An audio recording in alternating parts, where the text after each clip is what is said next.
Okay, so what we have for today is operations of radical functions. So we're going to be adding, subtracting them, multiplying them, and dividing them. Okay, so first we're going to talk about multiplication and division, and then we'll move on to the addition, subtraction.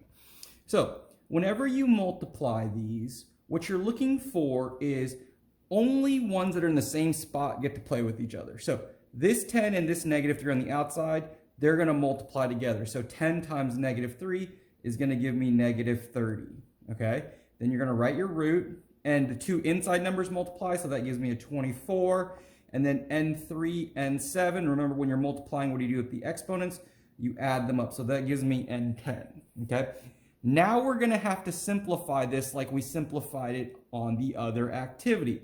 So I'm going to give me my 24. Remember, the numbers that I'm allowed to use are 2, 3, 5, 7, 11, okay?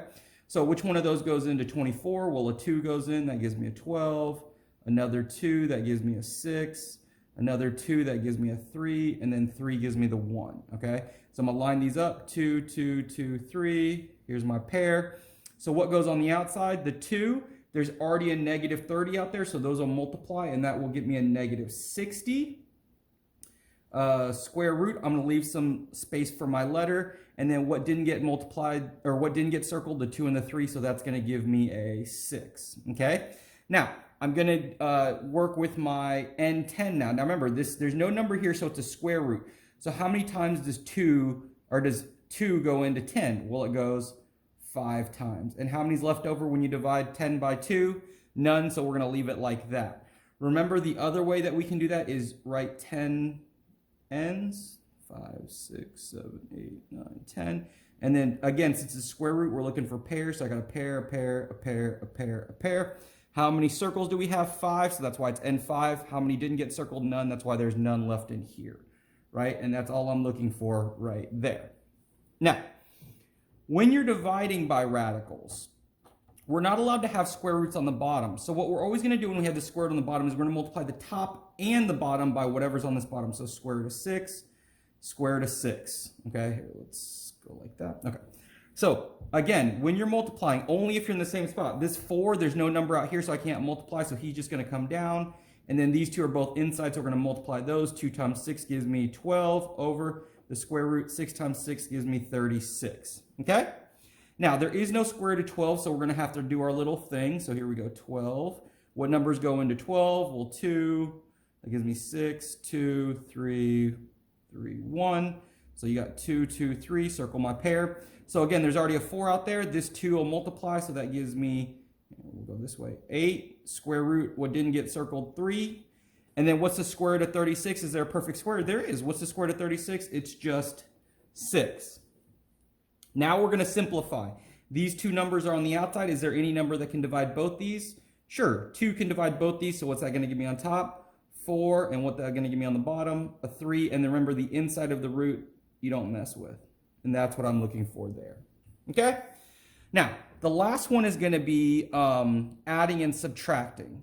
Now, we have to think of these as, think of the roots as variables. You can only add them together if the insides are absolutely the same. So this square root of 50 and this square root of 400 or 500 can't add together yet because they don't have the same radical. But we can simplify it down first and see if any of them are going to end up being the same. So what you're going to do here is 3 different simplifications and then see what we get at the end and see if anything can add and subtract. So I'm going to start with the 50. So which one of my numbers can go into 50? I got a 2, so that's 25, 5, 5, 5, 1. So this is going to be 2, 5, 5. Again, it's square root, so I'm looking for pairs. Do I see a pair anywhere? Yep, right there. So this 2 is going to multiply with this 5, and that's going to give me a 10. Square root, what didn't get circled? The 2. Now I'm going to do 500. So square root of 500. What can go into 500? Looking here, I think 5 can go in, and that's going to give me 100. What can go into that? Probably a 2. That gives me 50. What can go into 50? And I know 5 can. 10, 2, 5, and then 5, 1. Okay, good. So again, I'm going to put these in order. So remember, these two 2s are going to go first since they're smaller. So I got a 2, and then I got a 5, and a 5, and I'm going to look for my pairs. I got a pair here, I got a pair there. 2 times 5 is going to give me what? 10. There's already a 4 out there, so 10 times 4 is going to give me 40. And then what didn't get circled? That lone 5 sitting right there. Okay? Last thing I'm going to do is 125. So I got 125. What can go into that? Well, this ends in a 5, so I know 5 can go in. So how many times does 5 go into 12? That goes 2 times. 2 times 5 is 10. Subtract 25. And then, so that's going to give me 25 right there. And then 5 can go to 25, and then 5, and then 1. So I'm going to line these up. 5, 5, 5. Where's my pair? I see one right there. This 5 is going to come out. There's already a negative 6 out there, so that's going to give me negative 30. What didn't get circled, this 5, he's going to go in there. Now I'm ready to reevaluate this. Take a look and see, do any of them have the same radicals? Well, these two do. Since this guy doesn't have anybody to play with, he's just going to come down.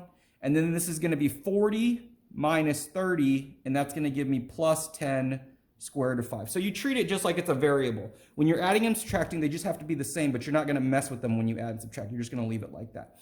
And that's all I'm looking for right there. Okay? And that's what we got for today. Let's go.